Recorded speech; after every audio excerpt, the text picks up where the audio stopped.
All right, time to take a look at the Artman LP-E17 battery pack.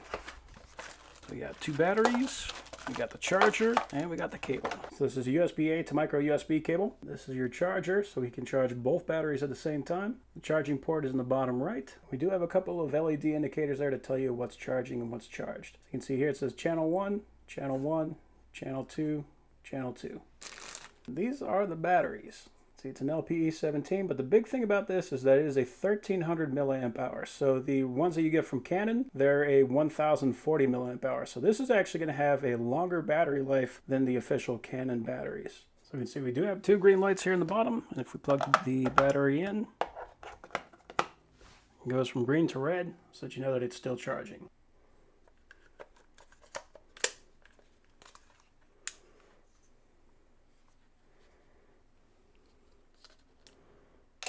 So compared to the official Canon batteries, these things are way cheaper. And of course, if you ask Canon, they're going to say that you don't use these things in this camera.